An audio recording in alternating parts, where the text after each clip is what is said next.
Welcome back to the Educated Home Buyer, where our guide is to help you buy right, borrow smart, and build wealth through real estate ownership and financing. It was a little off there at the end. We had a little blank screen. So thank you guys for joining us. Appreciate you being here. Welcome to the show. I'm going to start the show a little bit differently tonight and send some prayers and thoughts out to Texas. Anybody that was affected, anybody that knows anyone there that was affected. We're thinking about you. Nothing we're going to talk about tonight is as important as all of that. So with that taken into account, Josh, welcome to the show. Did it seem like this week went faster than usual? It feels like we just walked out of here last Wednesday. Well, that's because we spend a lot of time here, Josh. We are here often and we never leave. Therefore, it seems like Groundhog's Day every day. But it is Wing Wednesday, and I have already committed to having a pile when we walk out of here. So, well, that's a good commitment. Life is about choices and goals, and I'm glad to hear you're going to hit a goal tonight. This is fantastic. This is good. So the title of the video is "Are Falling House Prices Really Ahead for the Housing Market?" And Josh, we're going to talk about that in detail. We're going to answer some questions from viewers and, with regards to mortgage and real estate. And I ask that if you do ask a question, again, start with putting question in front of it. Again, it just helps us see it in a sea of a lot of comments, kind of helps it stand out, and therefore we can flag it and get to it pretty quickly. So let's talk about it. So as a real estate agent, boots on the ground, selling real estate, Josh, I'm seeing homes sit on the market a little bit longer, days on the market starting to build a little bit. I'm seeing inventory here locally. It's picking up, but it's not really moving very much. Today, we're sitting at 2,669 homes and 162 here in Huntington Beach. Those are both the highest number that we've recorded on the show. But I've seen them higher during the week and actually pulled back some. So homes are still going into escrow. Inventory still picking up. If we're talking on a year-over-year basis here where I am, when I say 2,700 homes, prior to the pandemic, 2017 through 2019, we had 6,500 homes on the market. So 155% more than we have today. But inventory is picking up. We're seeing some price drops. I've had some listings on the market that we've reduced the price. Now the question is, were they overpriced to start, or is the market just not bearing the price that we had out there at fair market value? And I think for me, the homes were probably overpriced in conversations we've had, and we could talk about that in more detail. But Josh, let's get the idea from you. Let maybe get a little update on interest rates here to start the show. A lot of people tune in for rates. We've seen the 10-year improve, but last we talked, rates weren't really seeing quite the improvement that the 10-year was. So maybe just update us a little bit. we've seen a little improvement over the last couple of days, and the headlines for the last 3-4 days have been mostly correct. Rates at the lowest levels in a couple of months. When they go up, this is what we always like to tell people, why we generally have a locking bias when you put a property under contract, is that when they go up real fast. When they come down, they inch their way down. So from a technical perspective, we have more room for improvement on the 10-year, probably down to about 2.63, and I think we're still over 2.7 right now. So maybe another eighth improvement in mortgage rates. Mortgage rates have improved nicely.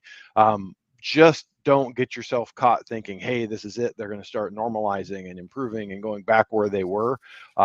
I could make a case for that. I could make an equally compelling case that we have some more pain ahead of us and that rates will continue to inch higher. So if you are in contract, if you have a property and you like the rate you see, go ahead and lock it. They're better than they were last week. We locked one today for a well-qualified FHA borrower, no points, no fees at 4.375, and they had a little bit of a lender credit on that. I mean, just a week ago, that would have been 4.625, maybe with a lesser credit score of 4.75. The conventional stuff is still going to be over 5. We do have access to some very unique jumbo product, and right before we came online here, just got notified that we can go silly number here. I got to look at it again. 10% down up to $1,150,000, 15% down to $2,150,000. So those are going to be a little bit more restrictive in terms of what you can do with that in terms of debt to income ratio, months of reserves, and all that. But it's a unique lending relationship that we have where you can still get 7-1 ARM, 10-1 ARM in the fours with those big loans with smaller down payments. So there's some unique stuff out there. So definitely check around, definitely reach out and ask. But about the same as we've been seeing, maybe 0.25% better than a week. We had reached the numbers everyone was quoting last week. National average is like 5.46, 5.49 for your conventional loans. We're probably safely in that 5.25 range right now. No, and you said something important, and I don't know if people caught it, but the loan that you locked was an FHA loan. And so for people out there that are having trouble or had trouble with FHA, the market's changing a little bit. FHA offers are going to stand out a little bit more in this environment when you don't have to compete against 10, 15 offers. In some cases, you still will, but maybe not as a whole. So don't be shy to get back in if you're looking at FHA. And I actually talk about it in a video that's going to drop tomorrow morning about FHA and using it in the market that we're moving into at the moment and how it holds some weight in this market versus the market that we were in a couple months back. So check that out. And then also I want to talk about the podcast here for a minute because we recorded an episode that we dropped on Tuesday of this week. And for any of you regular listeners on the podcast, you've heard it, and I'm sorry for repeating it, but we talked to an expert, a professional in that market, a real estate expert that I know personally, about Phoenix, about the Phoenix market, what's happening in basically the hottest market that we've seen over the last 2 years. I mean, you could make a case for Boise as well, but Phoenix is right up there. And it's a really enlightening episode in many ways. And not to say it's pro bullish housing or whatever. It's good information for anybody looking to buy a house, the things that you need to consider, in any market, really. We talk about new construction. We talk about who the buyers are competing against some of these big funds. The idea of kind of the market that we're getting in moving forward, a slowing environment. So check it out if you're a listener of podcast. It's about 40 minutes and you can, hike up that speed and be done in 20 minutes or so. And it's good information. So Josh, we brought a couple charts in here I think we want to dive into and just kind of talk about. Before we do that, I want to circle back to something that you just said that's really important because I wasn't even thinking in terms of the one we got accepted, FHA offer, locked it, and those folks were out for 2 weekends. I think they only wrote 2 or 3 offers. So you can follow the media and look at the doom and gloom of saying, hey, oh, this is terrible. There's not 900 people lined up for every house, or realize how much better this is. I have a client that we're waiting for acceptance, hopefully tonight. Also, another FHA offer. They could have gone conventional. They could have gone FHA. The FHA terms were a little better for them with their credit scores. And we're in a multiple counter situation on a VA offer that we have a very good chance of getting. So what we are seeing is a normalization. If you remember, we can go back and play shows from January and February and everyone's screaming and crying. This market is terrible. I can't get my offer accepted. There's 27 offers on every property. Now, 4 months later, you're reading media headlines and saying, oh, the property values are dropping. Oh, it's the wrong time to buy. That's not the case. None of my clients are just rolling up. Here's my offer. Let's open escrow. There's still multiple offers on most of these properties, but it's a reasonable bidding situation where you don't have to give up all your contingencies. You don't have to go way over list price. It is normalizing, and that's good. And it's important that we all remember that in the fourth quarter of last year, the first quarter of last year, the first quarter of this year, everyone would have loved to have had a more normal market like this. So we're here.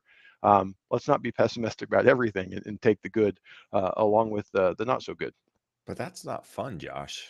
It's never fun. Fear is fun. Fear is fun. So here's a chart that that came out. I think CoreLogic put this chart out. This article was actually put in Fortune.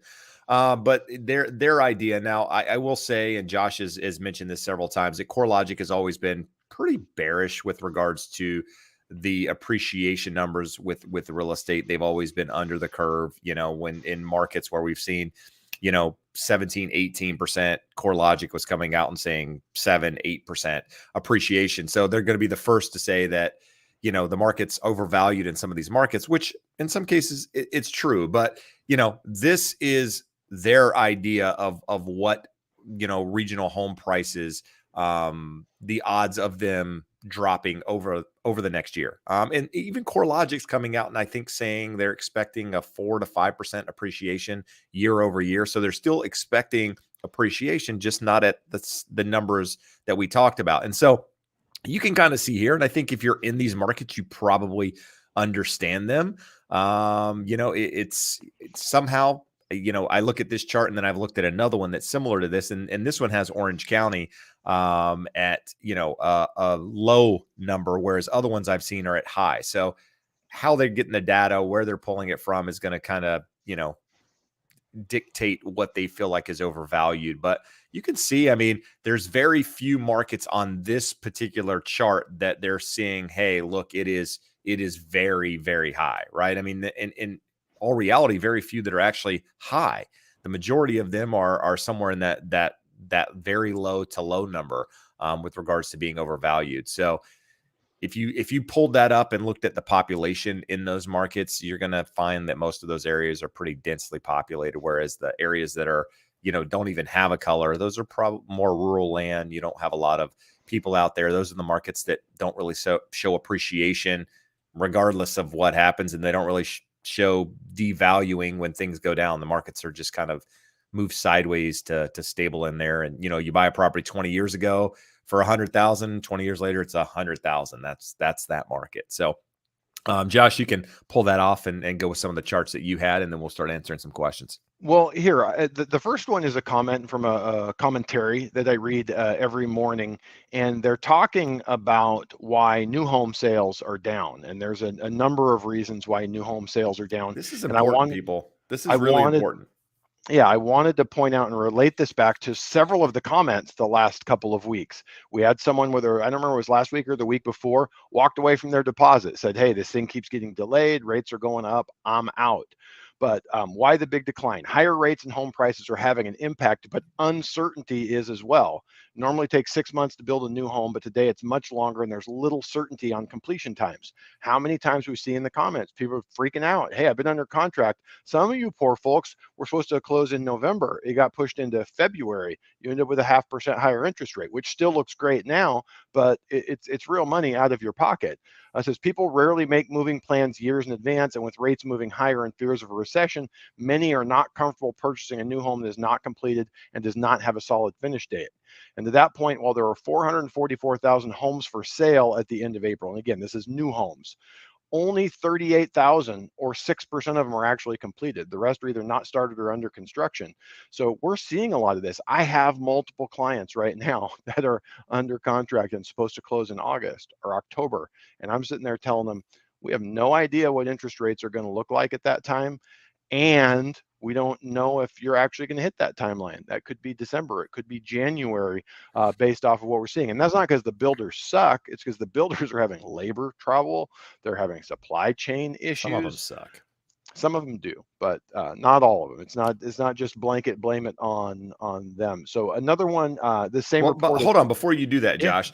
Yeah. Understand, when you see new home sales have declined, when they say new home sales have declined, just understand that's less people going under contract to buy a house that's not even completed, right? So it's important to note, who the hell wants to try to buy a house that they don't know when it's going to be completed, because these builders are so far backed up and they don't know where interest rates are.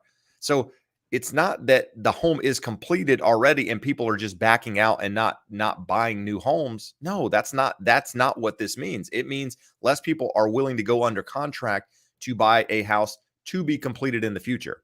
So just understand the context and not just reading the headline. To be completed in the future at a to be determined interest rate. Yeah, exactly. There's a lot of moving parts and a lot of risk. Yes, absolutely. As a new home buyer, you should be cautious. I mean, that should worry you a little bit. So same newsletter, another day this week, and another interesting piece of information. Home vacancies, and this doesn't mean rental vacancies, single family. properties, residences around the country vacant with no one living in them were reported at 0.8% at the end of the first quarter, which is an all-time low in the 66-year history that has been tracked. High vacancies signal that homes may be susceptible to price reductions, while tight vacancies are very supportive of home prices and rental prices. Jeb, you had the news on that article that like renters have it worse than buyers right now. I mean, it's a very much crazy do. market. And I just recorded a video yesterday that's going to come out next week. It's the idea of buying versus renting at the moment. And I use an example of a property I have listed right now for rent. It is crazy. I had 28 applications on this property. It was a $2,800 monthly rent. It's going to end up renting for $3,000 per month at least, because I've got several people willing to pay more. And understand that it's $2,800. I got people willing to pay $3,000. That's almost 10% more than the list price, if you will. And they're going to pay a year up front of the full lease amount. And I got 28 applicants, and I had 3 or 4 people willing to pay multiple months of rent. So it's nuts out there. But in that video, I actually talk about, okay, you can rent this property today for $2,800 and or $3,000. What does it cost to buy that property? What does that look like? What does the rent versus buy look like on a property like that? I go through it, an example, give you a really good idea. So that's going to be out next week, but it is crazy. Like the craziness from the housing market, buying and selling actually is just kind of catapulted the rental market just because of the demand. Yeah. So it triggers one important question for me, Jeb. I'm going to be one of the viewers today. So what can I rent my dad's place for now? Okay, so that's a 2.2. What did you rent it for initially? I think it's at $24.95 right now. I mean, that's tough. I mean, I don't know. I think probably $26.50. I mean, this property is a 2-bedroom, 1.5 bath. Yeah. So it doesn't even have two full baths.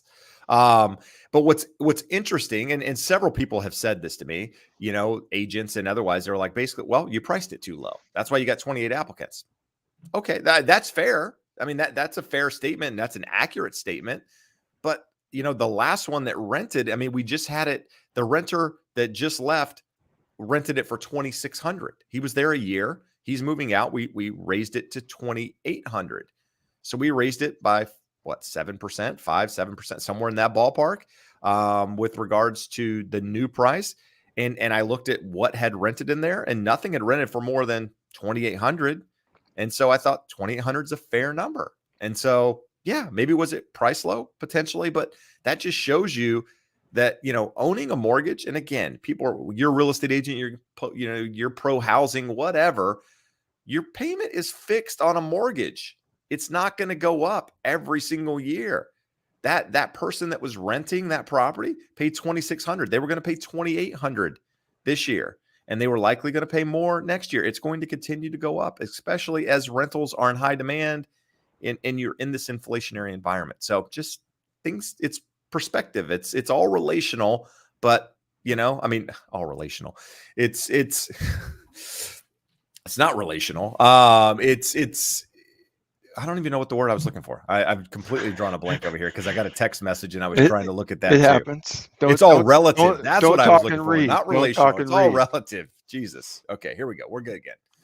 All right. So Josh, you had another slide. Yeah, no, we have a couple others. We've talked here going forward of what do we think inflation looks like. And opinions, we know what everyone says about opinions. This is Goldman Sachs. What do people say about opinions? Like we can't say, it's a family-friendly show. We can't say. But this is Goldman Sachs forecast, and they see core PCE at 4% by the end of the year. It's aggressive, but I think we're in the 6. What are they expecting? 6.2, 6.4, something like that. We get that report on Friday, and that would be the May. So we got June, July, August, September, October, November, December. 7 more reports. They see that coming down to 4%. Now remember, 4% isn't some fantastic number. It's fantastic relative to 6 plus. But a year ago, if someone had told you core PCE was going to be that high, I guess 18 months ago, if someone had told you that, they'd say we got a problem. And we are seeing some problems because of that. So again, this is a Goldman chart here. but showing again where they're expecting and out there into 2023, they're saying it's going to be 4 and going lower. So I think this chart is mislabeled. Our banner here is covering the bottom of it, but showing the timelines. Let me get rid of that darn banner. Get that darn banner. But you see, it says for one Q22, 1Q22. So I think it's supposed to be going every 6 months. But they're saying here under 3 by mid to late 2023. That's not unreasonable. I wouldn't bet my life on it, but that's not unreasonable. And what that says for interest rates, what that says for everything going forward is good. Now, one thing, like let's say these guys are right, and by mid 2023 we've got inflation back under control. It's half of what it is. Do you, as a buyer, really want rates to drop a percent and a half? Let's say that 5.25 rate becomes 4%. We're going to have more people coming back into the market because that will increase affordability. So Jeb and I love following Logan Motoshami. He's a lead economist for Housing Wire, always has good information. And he's saying we need rates over 6% to put the brakes on things, normalize things over time. So again, that's an economist that follows the housing market very closely and doesn't see any panic in a 6% interest rate and the market cooling further. He wants to see both. And he's not the only one. Ed Pinto at the American Housing Institute also follows these things very closely, saying we need rates over 6% to kind of keep things cooled and in balance. Now, the only issue I have with both of those gentlemen, I don't think they thought of the unintended consequences of what 5% plus interest rates do for sellers and supply coming to market. They were sitting here saying, hey, this will put the brakes on demand. Then there will be enough homes for the people willing and able to buy. But we're not seeing enough homes out there for everyone to get. So last thing I wanted to leave you with, we've talked before many times about how there's problems when the Fed embarks on these hikes, and the hikes will generally be taken back and lead to lower rates over the long haul. So this is going back to 1980, and it really kicked in here 88 or so. So Fed hikes and things slow down, and then they have to drop, and then they hike and they slow down and they have to drop. And what we're seeing here, there's not a whole lot of room for them to go lower. But if you look at this chart and extrapolate, this was about 2.6 on the federal funds rate where they got it to. If this chart is right, we're barely going to get over 2%. But the projections are Fed raises a half here in June, raises a half hopefully in July, but they're already getting a little wishy-washy about whether they plan to do that. So it'll be interesting. I don't think the Fed is going to be able to hike as aggressively as they want to. I don't think they're going to be able to roll off their balance sheet as aggressively as they want to. And I think 2-3 years down the line, we're going to see rates lower than where they are. But again, if you're in the market right now and you're thinking of locking or floating, there's still a lot of risk. We still could see a move to the higher side from where interest rates are today. No, good stuff. And that's one of the things that we hear often is people are off asking me, well, do you think rates are going to go down? I do. I just don't know the time frame, right? And I don't know that they're going to go back down to 3% or 2.5% or whatever the number is. But I think history tells us as the Fed starts doing this, with that rates do pull back. So question is when. But you guys are listening. We appreciate you being here. If you're finding any value right now, first off, let us know where you're watching from. Maybe comment in the chat. Let us know. We got some new viewers on here commenting, but also hit the thumbs up, like the channel, go subscribe to the podcast. Anything you can do to support us would be of help. Our first question is from Dia, though. Dia says, as a buyer, if I put a deadline on my offer and the seller asks for more time, what do you recommend I do? So here's my thought on this. So as a buyer and you're putting in an offer, the only time I put a deadline on my offer is if I feel like I'm making a really strong offer to the seller that, hey, listen, this is, a really good offer, should be better than anything you're going to get. I'm going to give you this amount of time to respond. And if you don't respond, then I'm willing to walk away. That's the only time I feel like that should be used personally. Now you can use it for whatever reason you feel is necessary, but It's like, hey, I just listed my property today, or you just listed your property today. I really want it. I'm going to make a really strong offer to say, hey, listen, here's my best offer. I'm willing to give it to you right now. And if you accept it within the next 24 hours, I'm willing to go forward. If you don't, I'm willing to walk away.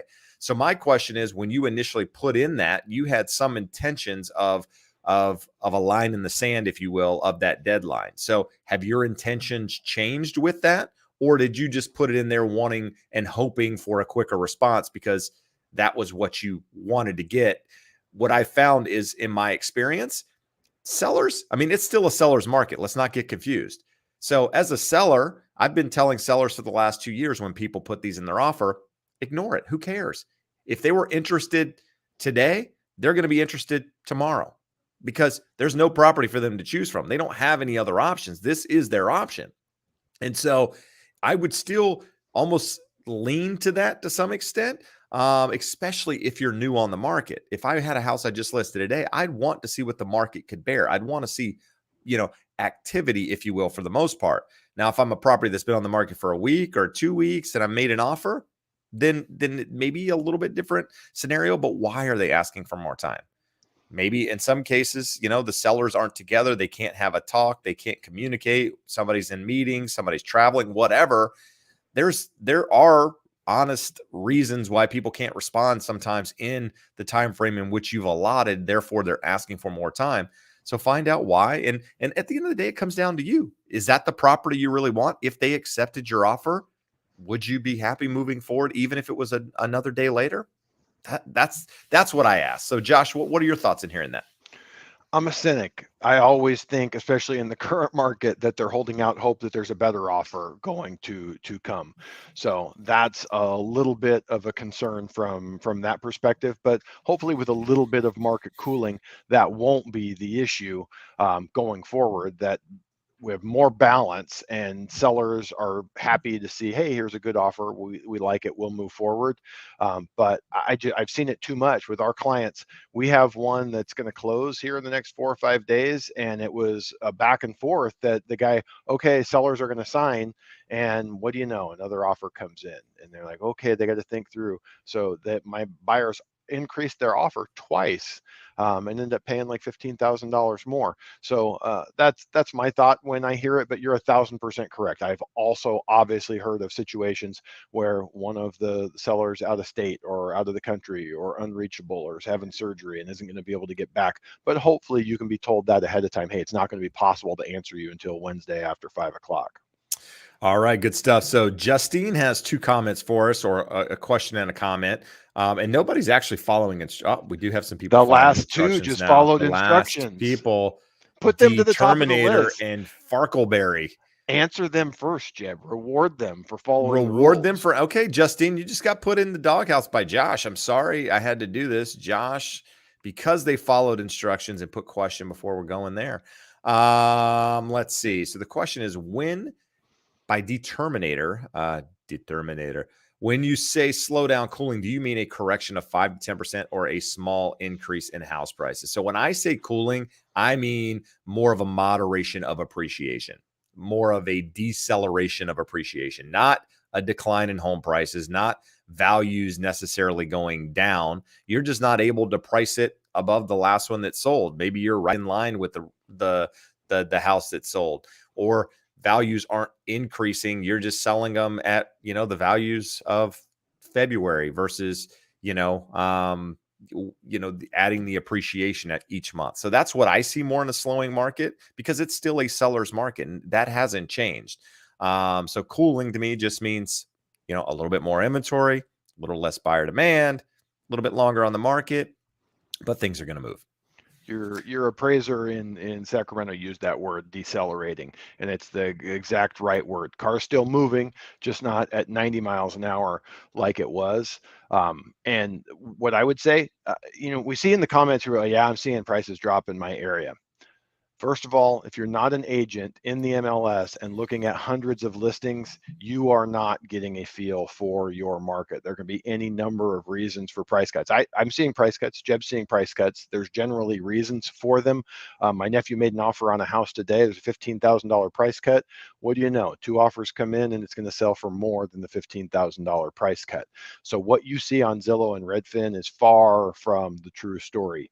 But what I think is a good and healthy thing that I think we will be seeing, Jeb, you remember last year, a nice house would sell for $820,000. The garbage one across the street comes up and says, I want 825. Magically, they get 825, despite the fact they're nowhere near as nice as the house. I don't think we're going to see that happening. If there's 2 homes in a neighborhood and the last comp was really nice and you try to come on at that price and your home isn't up to par, I don't think buyers are going to be doing that in this current market. I mean, it could happen, but I think we're going to see a little bit more normalcy where the trophy homes, the nicer homes, the better locations get rewarded, and the homes that need a little TLC or aren't in the greatest locations are going to take a little ding. Yeah, no, I couldn't agree more. I mean, I mentioned it last show that as an agent, you've got to go do the things and recommend the things that you didn't have to recommend. And I'll be honest, let's talk about it. I mean, if I had a seller asking me over this last year, do I need to do certain things to their house? The answer was always no, you don't need to. And it didn't really matter what it was. No, you don't need to. There's no supply. People are going to buy your house. Now, yeah, we need to. We need to do these things unless you want to price it with those things taken into account. Now, price is always number one. You can factor things into a price and not do them and it sell for that price. And that's what you have to do. But you can't get top dollar without doing some of these things. Now, there's obviously always caveats and times when that rule isn't true, and those are going to be when you're in some of these hot markets. There's pockets, there's certain properties that people absolutely have to have. Those cases, maybe it's a little bit different, but I think from a broader bird's eye view of the market, you got to start doing those things again. All right, so let's see. Farkleberry. I love it. I don't even know what the hell that means, but we're going with it. What do you do if a seller isn't willing to negotiate on some costs after a home inspection from a buyer who has already made a strong offer? So here's the thing. This isn't an easy question because it's not always the same answer. But I feel like with buyers, you've got to have a line in the sand, right? You've got to have what you're willing to do and or not, and be willing to put your feet at that line and be willing to walk away. If you're not willing to walk away, then you don't really have a tough negotiation that on the table. Now, you're the agent. I don't know if you're the agent or the buyer, but you might have to play hardball. But you've got to have the conversation, or if you are the client, you've got to have the mindset that, hey, listen, if I really want this, I've got to be willing to lose it to get it. And if you're not willing to lose it to get it, then you aren't likely going to be able to negotiate what you want, because you could say, I'm going to walk away if you don't do it. And if they don't do it, you stay put. You've lost all credibility, all leverage, all everything in that negotiation. I mean, they've taken you and move forward, and you might be okay with that. And if that's the game you want to play, that's fine. But the best negotiations are the ones where they don't have another opportunity on the table. You're the best offer for them. Their boxes are already packed, and the house that they've purchased is ready to close. They're contingent on you. Those negotiations are the ones that really work, because guess what? They don't have a fallback. You are the fallback. And many times in negotiations, we're talking a couple $1,000. Does the deal fall apart over that? I mean, in my experience, two good agents won't let a deal fall apart over minuscule things. They just won't. Now, you'll have people's pride get in the way, and you'll have people not willing to do things for ego or whatever, but everybody wants that deal to close unless there's something better in the backside. So that's where negotiation is. Careful what you're saying there. What's that? You said there might be something better on the backside. I just had to call you out on it. Hey, listen, I almost followed up with the comment, It's a and family I show. It's a decided family not show. to. I You can't decided say not that. to come back with what I was going to say. But yeah, just be willing to walk away.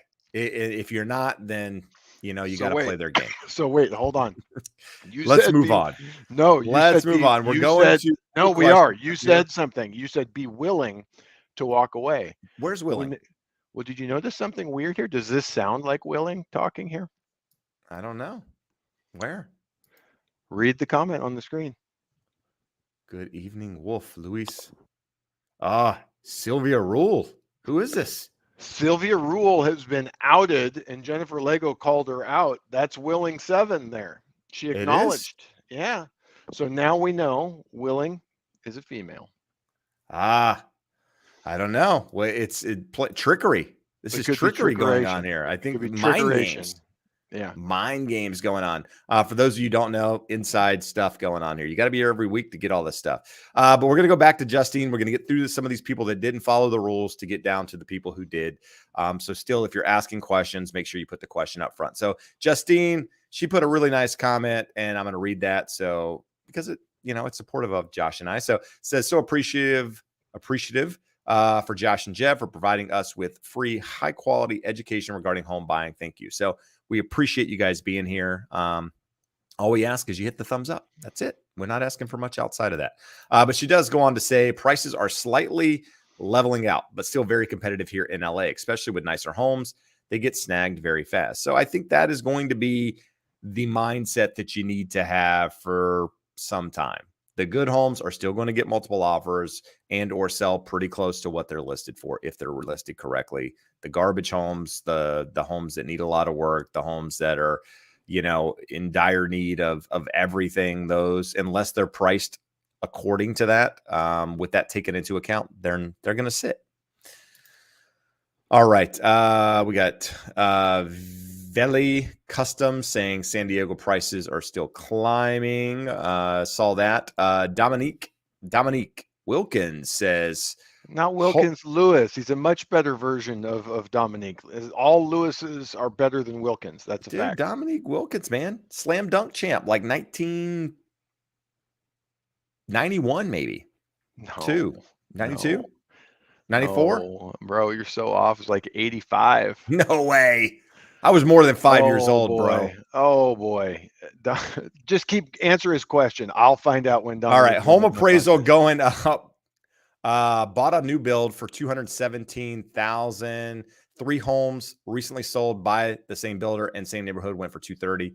Are we looking good for appraisal? So I would think so. Yeah. New homes very rarely have issues with appraisals. So I think in a market that's somewhat stable, I mean, maybe not appreciating at the level you are, you shouldn't have any issues with appraised value. David followed the rules. No rules. He followed what we suggested, but says, as a selling agent, how long do you let your client's home sit on a market before considering a price drop? Really good question. I would think in the environment that we're talking about now, me personally, I think 15 to 20 days is a good number.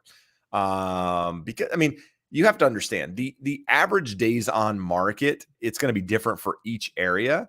That's something to pay attention to because or the median number, whatever number you want to reference here. But it's that because some homes sell really quickly, some homes don't. And so there's a median and or an average depending on what number you're looking at. But I think in this environment, that number has increased from the lows that we've seen. And so, I think there's buyers out there looking to make offers and like property and are a little hesitant because maybe they see 2 properties they like, or maybe they've seen a couple that they like and rates aren't really where they are. Rates have been trending down. And so they're trying to figure out what they want to do. And so I think buyers are taking longer to make that decision. What do we got here? What year? I can't read it. Well, I didn't mean to interrupt you. It's 1985, my friend. Oh, 85. Wow. He was robbed in 87 and 88, or at least 87. Jordan got him in 88, but 87 he was robbed. But 85, when you were 5 years old, he was the winner. Don't doubt me on these things again. All right, there you go. Anyhow, I was wrong. So just like the person that wanted me to talk about interest rates, I I'm was going to wrong. ask you every week from now on, hey, Jeb, will you admit you were wrong on who won the Yes, I was wrong. 1985 Mets? But no, I think in this market, for me, I think it's going to be a preference per agent. But for me, it's about 15 to 20 days. And if the market settles a little bit more, that number might be a little bit sooner. It depends on where we price the property to begin with. If we thought we priced it high, if my conversation with the seller was, hey, listen, I think we're a little bit above where we should be, but we can try this price out, I think that conversation happens sooner versus, hey, listen, I feel like we're priced solid based on the other comparables. It might be longer than that. So I know I kind of wish-wash, but I think in the market at the moment, what I'm looking at is 15, 20 days is kind of my number. Can an appraisal come below the county assessed value? So typically the way I understand this, because this is done differently wherever in different parts of the country, but here locally, what we see as an assessed value of a property is primarily land value. That's what the county looks at when they say this is what a property's worth on tax records. It's the land value. They're not taking into account the structure of the building or what have you. So in our market, can an appraisal come in less than that? I don't see a world in which that happens because typically speaking, even those land values are underestimated in our market. Now, in a state like Texas or some of these other markets where they assess things differently, I honestly can't tell you. Josh, do you have any info on that or anything you want to add to that question? I would say it's possible, but unlikely. You see situations where, for whatever reason, a property gets overassessed, and you have an owner that's asleep at the wheel and doesn't go contest their assessment and get it reduced. That could happen, but it would be highly unlikely. All right, good stuff. And that was Loveleen, by the way. David Pooh answered your question. Let's see what we got here. So David asked another question. New home builder in my area, Lennar, is not paying commission if you bring your realtor. Is that normal? What should potential buyer do if I want to buy? So here's the thing. Builders get very aggressive in markets where they have control, if you will. They stop working with agents. They become, this standoffish deal that we don't need those guys. We can do it without you. And as soon as the market starts to turn, they change their tune. So in this environment, yeah, you might be seeing that a little bit more. What here locally, how it works in my market might be a little bit different, is that if I, as a realtor, bring you into the builder the first day you see it and sign you in, they will pay me a commission. If you go into the builder by yourself and then bring me in after the fact, they will not pay me a commission. So if that's the case, regardless of which it is, the only other option you have is to pay the realtor yourself to help you after, out of your pocket, as an agent to a buyer. I mean, as a buyer to your agent, you can pay him directly or her directly without the builder paying them. That's an option. Outside of that, there's not really much you can do there. You could try to negotiate it with the builder, but if the builder is in control, if you will, if there's demand there and they don't have a lot of property sitting, they're going to tell you to pound sand. If you went in and they had a ton of property, you could say, hey, listen, I'm willing to buy and ready to buy, but I want you to pay my agent. In those cases, they would probably do it, but it depends on the market you're in and how much supply they have. Jeb, let's stay on that same kind of thought process. KRG says, if a buyer comes in without a realtor, is it okay to ask the seller or the listing agent to take half commission? It's okay to ask. I would tell you It's no. always okay to ask. Yeah, I would tell you no as an agent. I still have to do the work. Or that agent still has to do the work. They still have to do the paperwork. They still have to take on the liability of representing you as a buyer. They still have to take the time to do everything there. So me personally, I wouldn't do it. You can find people that will do it. But typically those are the people that are also not great negotiators to start with. So, when people will do things that, others won't do, you got to look at to why they're willing to do it. I think professionals in this market, that understand their value aren't willing to do that. So And Jeb, the thing to point out there, it's not there's your normal liability in a file.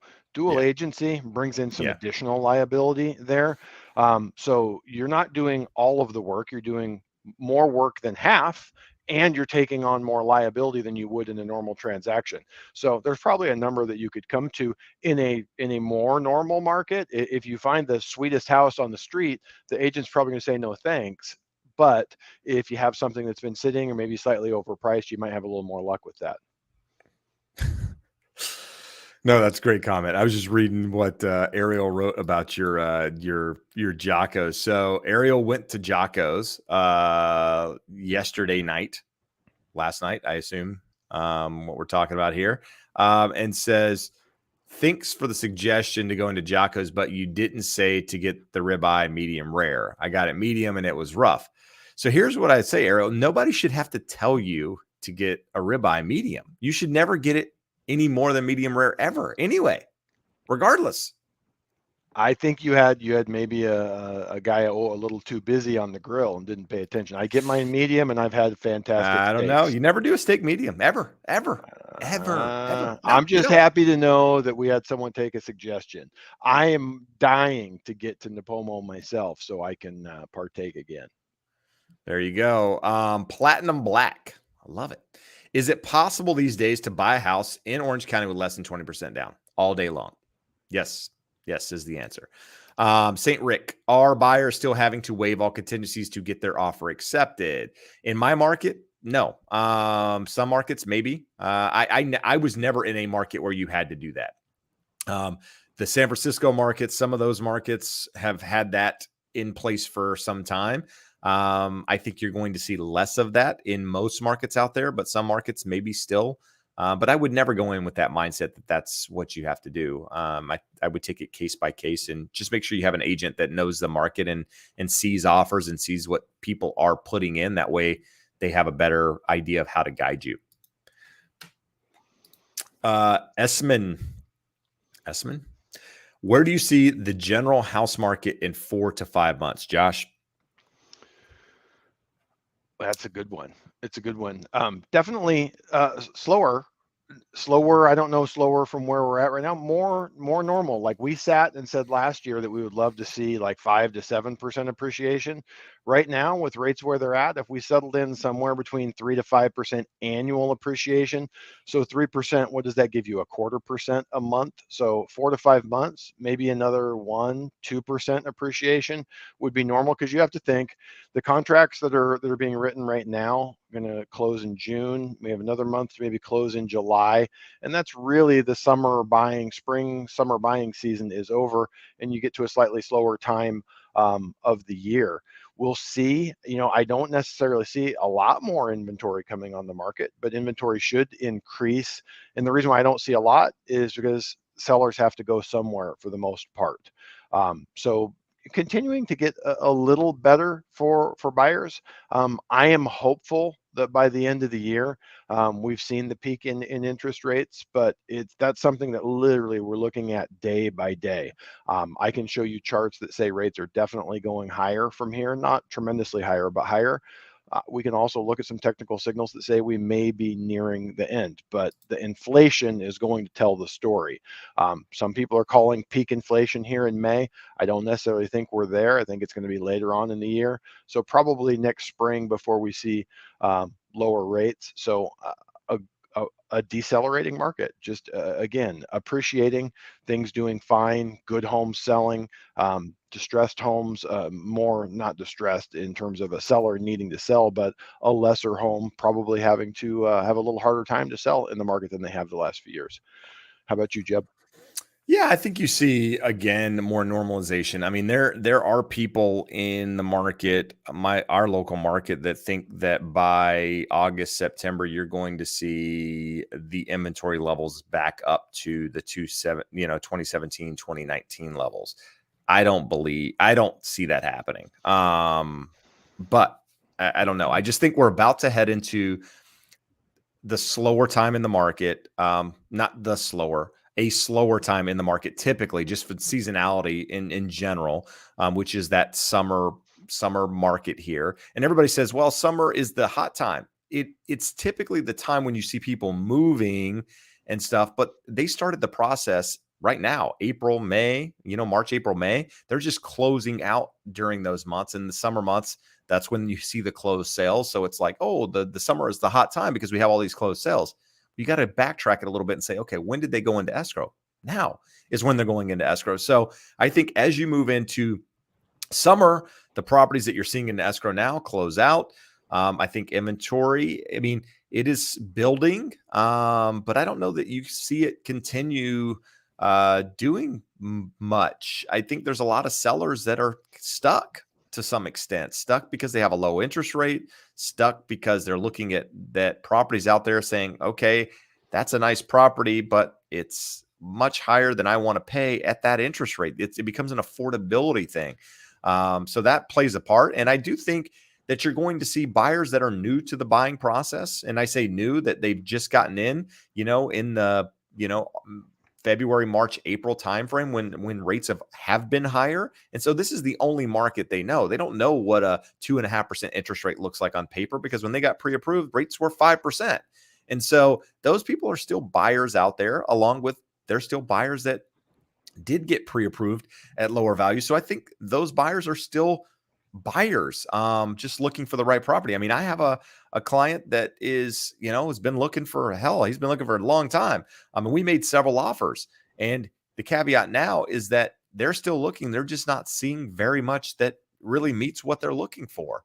So he's still a buyer if the right property presents itself. And so I think slowing, stable. I think you see more of what we're seeing right now. Just homes sit on the market a little bit longer. I think the days on the market are going to trend up, but I don't see a big shift in prices. I don't see a big shift in the market as a whole, personally speaking. So Jeb, one last piece of information to leave out there. We are 2 million at the current demand levels. We're 2 million homes short of a 6-month supply, which would give you a neutral market where, the buyers and sellers have basically equal amounts of leverage against each other. So I do expect inventory will continue to creep up, but I don't expect it anywhere near closing that gap. So sellers are going to continue to have the upper hand, but with less demand, they're going to have to be realistic with buyers.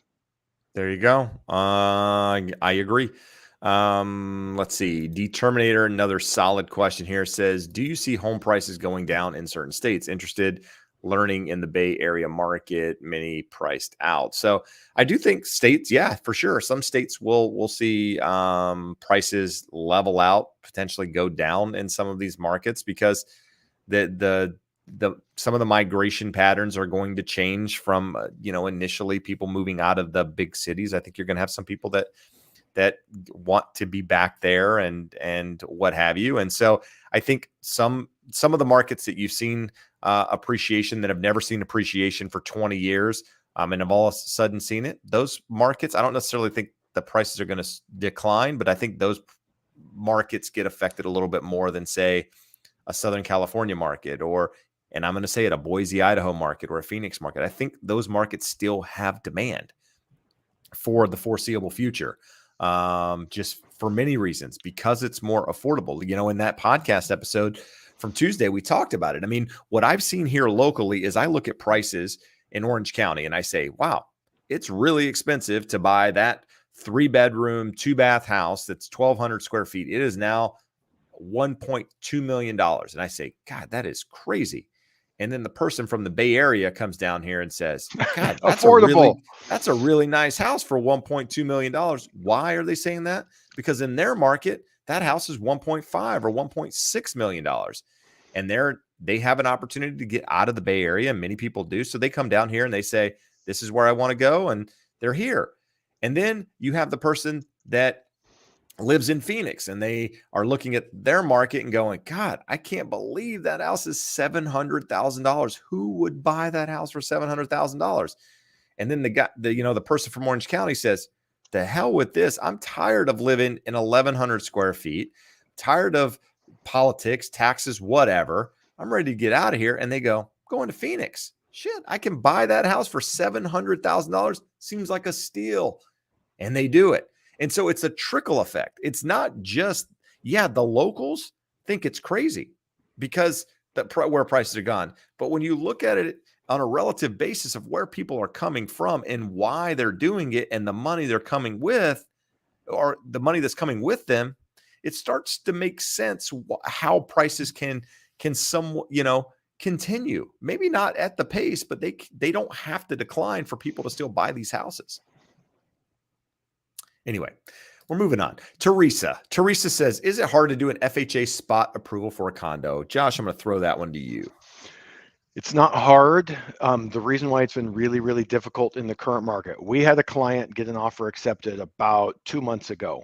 The listing agent had in the MLS that it was FHA approved. Complex turned out to not be FHA approved, which we found out after the offer was accepted. We have several lenders that will do spot approvals, but here was the issue with the spot approval. Can you talk about let's talk about what a spot approval is, just to get everybody on the same page. So for FHA loans and for VA loans, the complex needs to be approved by FHA.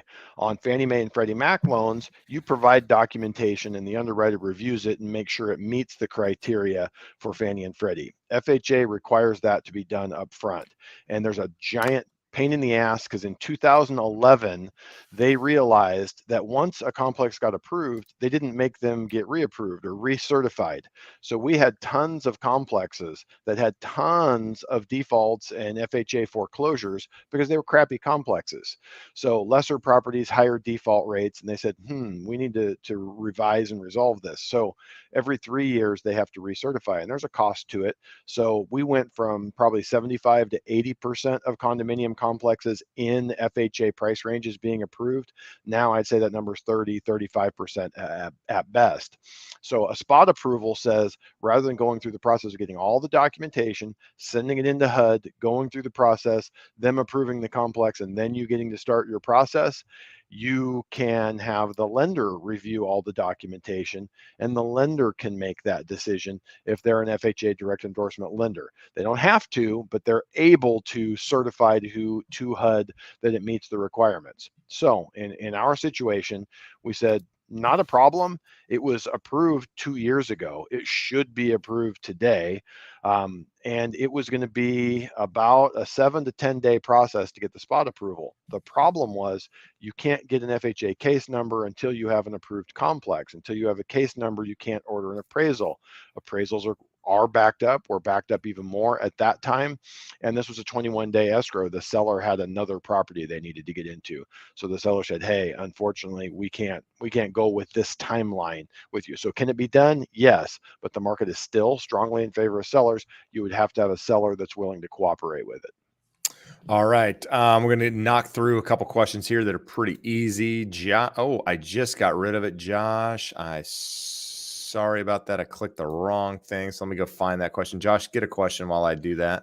Jeb, here is the most important question of the night because we're exactly 1 hour and we're halfway home. So Josh Duncan says, I'm late, but I'm here. What did I miss? So do you want to do a recap of the last hour so that Josh can get up to speed, or should he just rewind to the beginning and watch it all? We're going to answer Josh's question and we're going to send him back to watch the entire first hour. Because, I mean, what he missed was, it's profound. It was the best stuff we've thrown out there, and it's definitely worth watching, sharing, and probably hitting a thumbs up is what I think. If he doesn't go back and watch it, he'll never know what better on the backside means. Exactly. We have a special guest coming in. He'll be here in just a moment. Come on. We have a guest. We have a guest tonight. The big boss is coming in. This is one of the three amigos. You can see he sounds fantastic. But this Walker misbehaved, so he was given that haircut as punishment. That is amazing. But anyway, sorry. Back to our regularly scheduled program here. So Josh asked a question. My girlfriend of 12 years has less. Did you throw it up there? Okay, there we go. Has less than ideal credit, but still makes approximately 40% of our income. Can I still include her for pre-approval without her credit being ran? Josh, is that an option? No. No, if you need the income to qualify, they are going to want to measure their credit worthiness. So there's no way around it. There's ways of not putting someone on title to the property. Actually had a borrower here recently who was on the loan but not on title. So you can do some different things there, but if you are using someone's income to qualify, you are absolutely going to have to pull their credit. All right, good stuff. My other one of my other sons is here, and he won't come on camera. It's his 8th birthday this week. He wanted me to give him a shout out on here because he loves YouTube, and he said, "Dad, will you give me a shout out on your live?" So Nash, I'm giving you a shout out, bud. You could actually be on here if you wanted to be on here, but you won't do it, you sucker. He's big time Anyway. Let's see. Al Bundy says, how do we know which title companies that are not resellers? Thanks. And does that really matter, Josh? Not really. Where we talked about where it can come into play, they're going to be more conservative on their underwriting decisions if they're delegated to make their own underwriting decisions. So if you had a hairy title issue, it could hold you up. You could have to switch title companies, which is all possible. So again, I don't know that it matters, but who are your big players? First American, Fidelity, and First American. Public, Fidelity, Chicago, those 4. I'm sure there's more. We're leaving someone out, but those would be your big 4. There we go. And thank you to Al, Melissa, and Kevin for wishing him a happy birthday. Nash, you're getting happy birthdays over there, bud. All right, Al. Yeah, what I would say with the Fidelity and First American thing, and keep in mind, some of these resellers do have almost like overlays on some of their policy things. They do things a little bit differently. The bigger companies, you don't have to worry about that happening, right? The First Americans and some of those. And it primarily comes down to when you start insuring condos and that sort of thing. And honestly, it's a conversation that I'm not even able to have because some of that stuff I don't even truly get into. I just know the title companies that I use don't have some of that stuff. So if you have questions, Al, I know you're local. You can reach out and happy to help. So it smells like McDonald's in here. What do you guys have? Oh my God, these people are unhealthy, savagely unhealthy, like the housing market. Logan Matashami would say. All right, RR, why do people always say current rates are historically low, 5.5%, but then they mention when rates were 5 to 7 or 8%, houses only cost $100,000, not $1 million. Thanks. They're completely unrelated to one another. The value of something doesn't have anything to do with the interest rate for financing it. And when we talk about affordability, there's 3 pieces that come into play: the price of the home, the interest rate for borrowing, and most importantly, the incomes. So when homes were $100,000, median incomes were about $23,000, $24,000, and we're up. I'm not even going to step into that one because depending on where you're at, in our area here, median incomes are in the $80,000 range. So if you want to pick one piece of the variable and say it's out of whack, when you look, affordability is low right now, but it is far from the lowest it's been. We've been low at many other points. So if the bigger point there is why I mentioned that that's a historically reasonable interest rate, well, because it is. But you are right that if it's making a home unaffordable for you when it would have been affordable at 3.5%, it's not much consolation. All right, good stuff. Let's see here.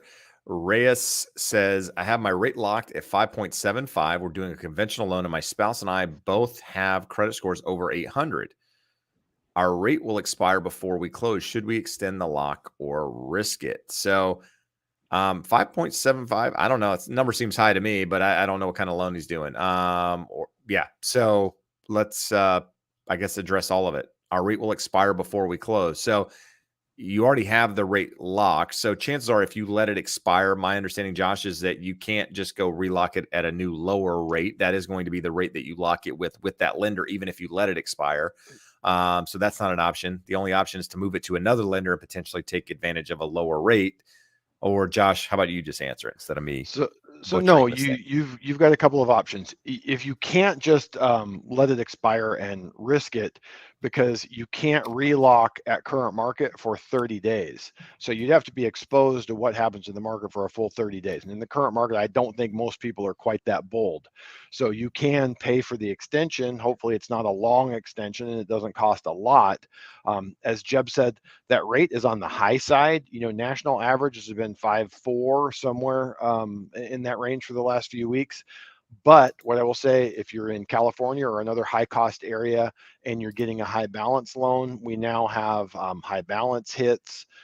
If you were buying a high balance condo, it could easily be higher than that. But if you're here in California, you want a second opinion, you want me to dig into it, reach out. We have some options. I have a lender that doesn't have the high balance hit. So there sounds like with an 800 credit score, there could be ways to get you a slightly to significantly lower interest rate. But there's a lot of variables in there. In terms of the let it lock or extend it or risk it, you would have to be willing to risk it for a full 30 days. All right, good stuff. And a moment ago, I said thank you to you, but I'm going to post it up here so Nash can see these on the screen when I make him rewatch. I make my kids rewatch this entire thing to learn about real estate. So and write reports. Yeah, they have to write reports on this. What did Josh and I do correctly? What did we do wrong? And I make them put a pros and a cons side, and there's never anything on the good side, the pros, and we've never done anything right. Just so you know, Josh, it's awesome. All bashing from the kids. Now they think I'm weird that I sit here and do this, and oftentimes I do as well. They would be right. They would be correct. Let's see. Nick asks, is now the time? Is it a good time to become a mortgage loan officer? Josh. COVID was the time to become a mortgage loan officer. You would have been stressed and you would have worked 20 hours a day, but you would have had all of the loans in the world to practice on. Just in terms of where the market is right now, depending on whose numbers you look at, refinances are down 75 to 80%. Refinances are very rare. Think of who would be refinancing now that didn't do it the last 2 years. They would have to have a little loan and need a bunch of cash out of their home. So not a lot of refis. It's all going to be purchases. Purchases are a little more complex. Not as much margin for error. If you drop the ball on a purchase, someone's going to kill you. So not the best market to get into. But that being said, you guys that watch know, I think, a year and a half out, we're going to have lower interest rates. And in California, we've got big loan amounts. It doesn't take a big move down in interest rates for everyone that bought here in 2022 and into 2023 to need to refinance. So there could be a small wave of refinances coming. Right now, it's a crazy market. You have every refinance shop on the planet, instead of wanting to close their doors, now decides they want to do purchases, which they have no idea how to do. They misquote things all the time. So you get to battle stupidity when you're talking to borrowers who've talked to a call center loan officer that was doing refis last year trying to do purchases. So I wish I could be more positive for you, but it would be a tough time to get into the business. But we could have a brighter future on the near-term horizon. All right, there you go. Good stuff. So Josh mentioned a moment ago, we've been on this 1 hour, and I want to take a moment here and ask that you hit the thumbs up if you haven't done so already. Help the algorithm, help us. We appreciate you being here. We appreciate the questions. We appreciate those that show up every week and help us make the show what it is. Without you guys, we'd be sitting here talking to each other. And we could do that off air at a bar with drinks and food. Wings. And fun, quite frankly. We could do that with a lot of fun, but we're here with you guys. So no, in all reality, we appreciate it. We appreciate the support, but check out the podcast if you haven't done so already. The Educated Home Buyer, hit that thumbs up. We're putting together a free home buying course. Josh, when's that going to be out, Josh? I'm throwing this in Josh's court because put the pressure on us, because Josh came up with this brilliant timeline to follow through with things. So Josh, when is that course going to be ready for people to sign up and just take advantage of it? It's going to be short too, really quick. It's going to be like the speed dating for learning everything you need to know. That's the version of it. You guys are busy. You don't want to spend hours watching Jeb and I talk unless you're here on Wednesday nights. So it's going to be a fast run through everything you need to know to be an what's that date, home buyer. Joshua? So today is the 25th. Should we say 2 weeks from tonight, the 8th of June? The 8th of June, we will have a link on here for anybody that wants it. How's that? Good stuff. All right. So we're going to move on here and get back to our regular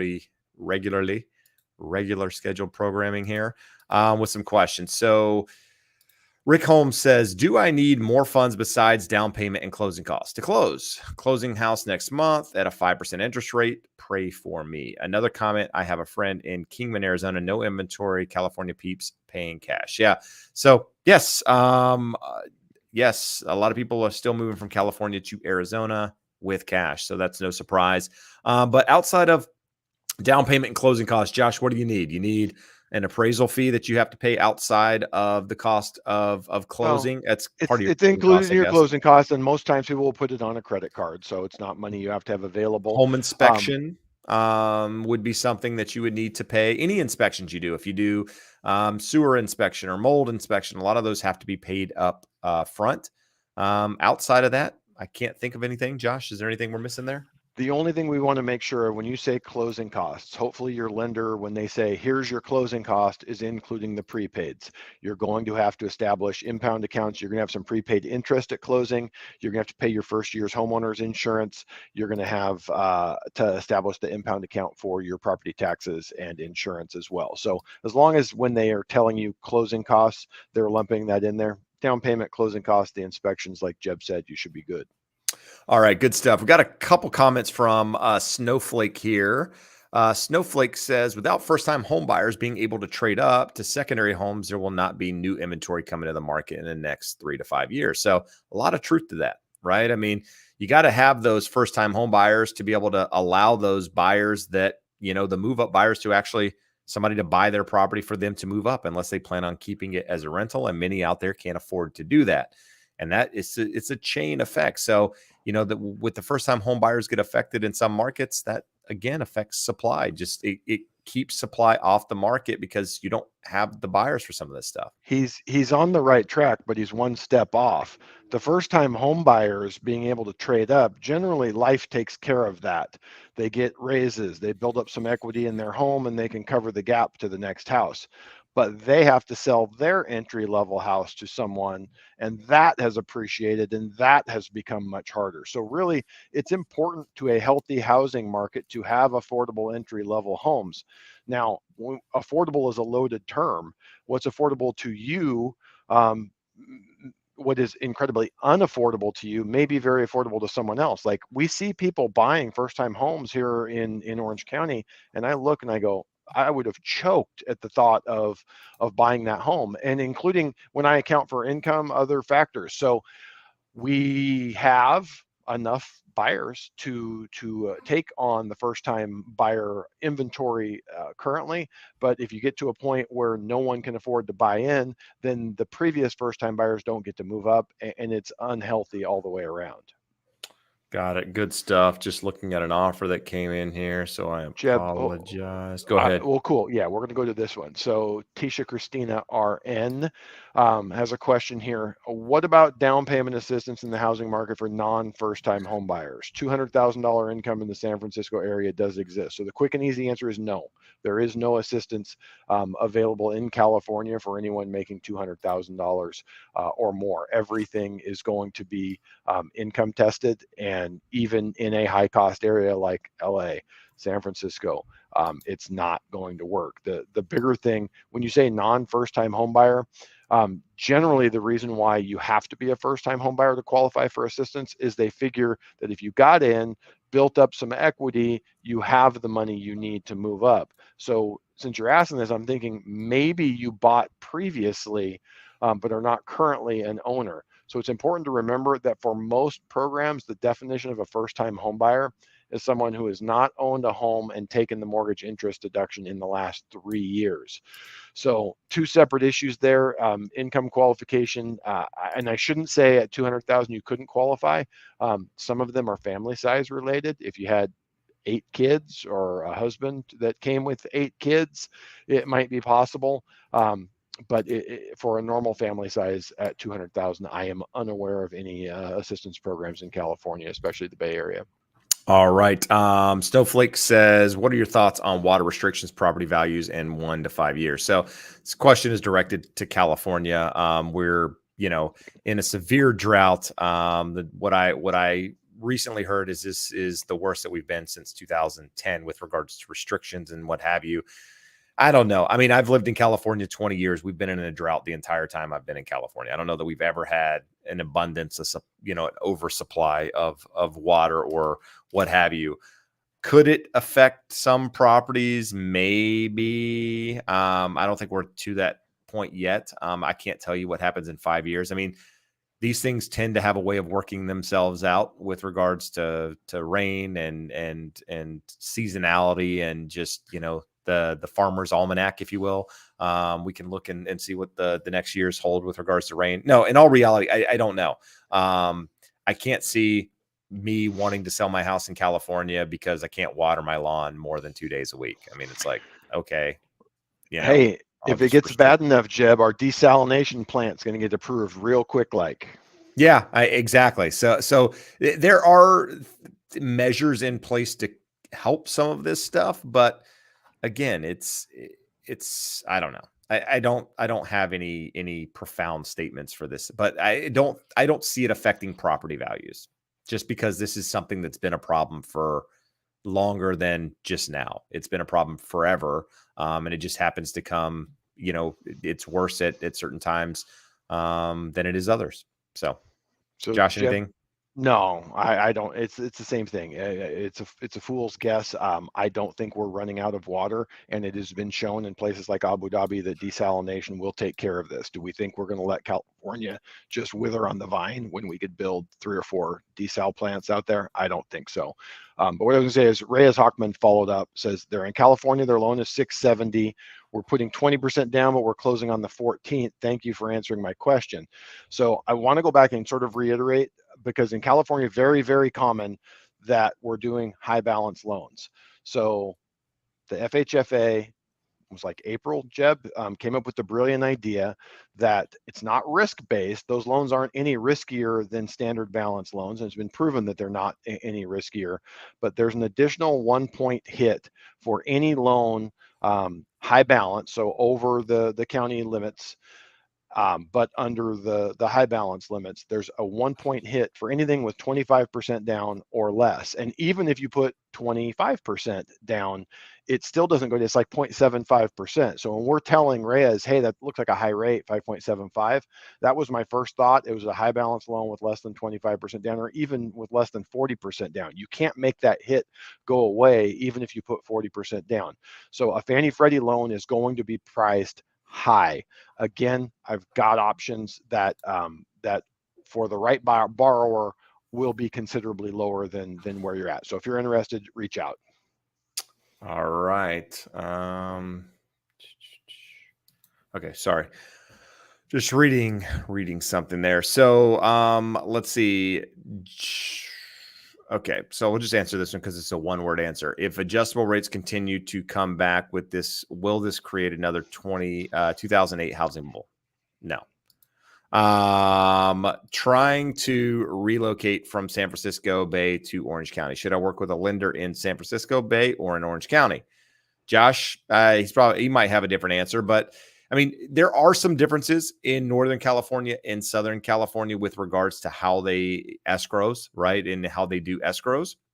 But for the most part, a lender in the state of California can do loans in any part of the state of California. You just need to make sure you have a knowledgeable, experienced professional on your side. Doesn't matter if they're in Orange County or if they're in San Francisco.